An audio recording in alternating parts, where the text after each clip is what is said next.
morning, everyone. My name is Rodeline Pinca, and I am your journalist. And now we're currently discussing and gathering data on how the global economy increases connection through in the field of economics, politics, and cultures. And providing furthermore information or particular example of how they affect cultures in any way. Then a warm welcome to our OFW in Japan, Miss April Joy Padillo.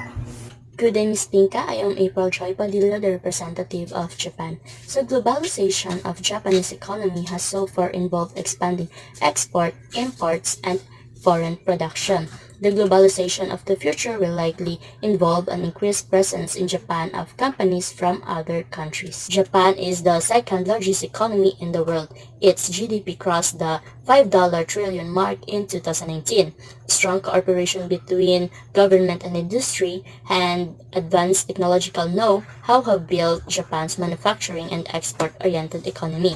Having built its current prosperity and developed into the second largest economy in the free world through trade, Japan has contributed to maintaining and strengthening the free trade system and world economy growth through balanced growth in trade. Furthermore, as for the impact that globalization has had on household prices of daily necessities dropped significantly due to remarkable increase in imports which benefited households. However, it is clear that the decrease in exports and increase in imports influenced the decline in employment in Japan. So, Miss Pinka, I will show you a graph. This graph is showing the GDP rate in Japan. Thank you, Miss Padillo, and also our OFW in America, Harnell Gloria. Hi there! Let's just talk about the America's forecast in 2022, overview bar graph only. Good morning! By the way, I am Harnel Wayne Gloria as an respondents came from America. Thank you for asking me about an important question on how it affects the country through economic, political, and culture. For me, as an OFW in America, I could really say that one of the progressive countries that I have seen before is America. Not just in education, but also the economy and the political views based on the president named Joe Biden. And I could really say that the wages that I earn in monthly salary is good. And the people around me treat me as a true person and make socialize with them. I have a lot of friends here. So, I have observed different countries that they are countries who are progressively increase and decrease. So these progressive countries like China, Japan, America, they are the one who independently develop without the help of other countries. And they are some countries who are very low arrival in income and taxes like Burundi, Central African Republic Democratic, Republic of Congo, and Ethiopia. Also, Philippines is considered as low income, but Philippines slowly develop each year. That is my observation. Thank you for the wonderful time, ma'am. Thank you, Sir Harnell. And now, I want to extend a warm welcome to our OFW in Philippines, Miss Rans and Joy Likayan. Hi, Miss Pinka. I am Aljunay Puerto from Philippines, and for your question, I will answer that as a representative in the Philippines. So, the GDP per capita in the Philippines is expected to reach 3,160 USD by the end of 2021, according to Trading Economics Global Macro Models and Analysis expectation. In the long term, the Philippines GDP per capita is projected to trend around 3,300 USD in 2022 according to our econometric models. Okay, so as you can see, Ms. Pinka, we have here an example of bar graph. In 2012, we have 2,600. In 2014, we have 2,800. In 2016, we have 3,200. In 2018, we have 3,600. And for 2020, we have 3,400.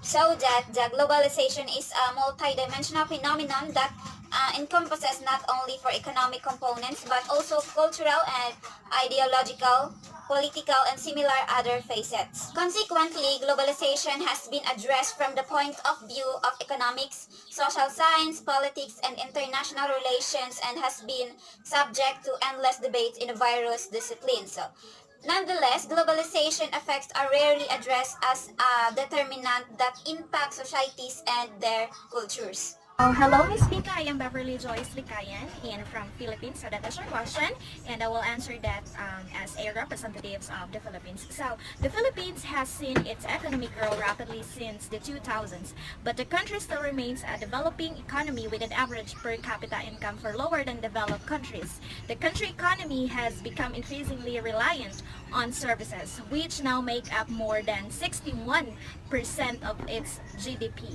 So now, Miss Pinka, I will show you a graph. This graph showing the GDP percentage of here in the Philippines. So in 2014, it becomes 78%, and 2015 and 2016 is almost the same, 55%.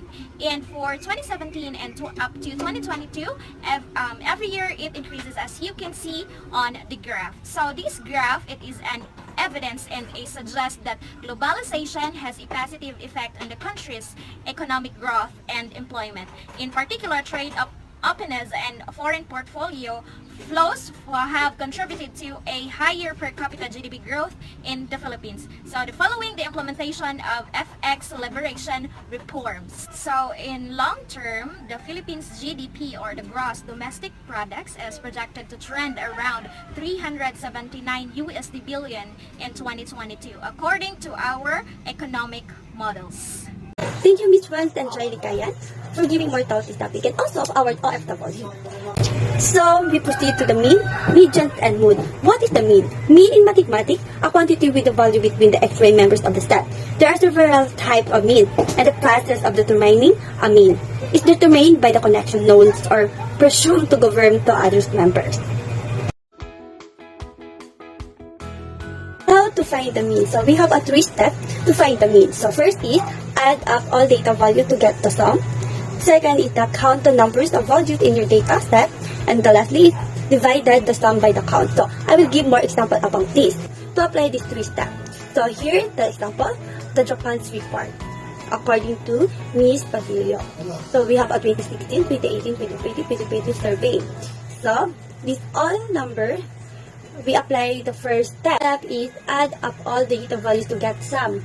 So here, 2016 we have a 5,003.68, and 2018 we have a 5,036.89, and the 2020 5,045.1, and the lastly is the 2022 5,383.68. The second step, count the number of values in your data set. 3-step, divide the sum by the count. That is the result. That is the example of the mean. So, good morning everyone. This is Gerald Mark Ganya, and I am here to tackle or discuss about median and mode. Median is the middle number of a sorted list of numbers. To determine the median value in a sequence of numbers, the numbers must first be sorted or arranged in value order, from lowest to highest or from highest to lowest.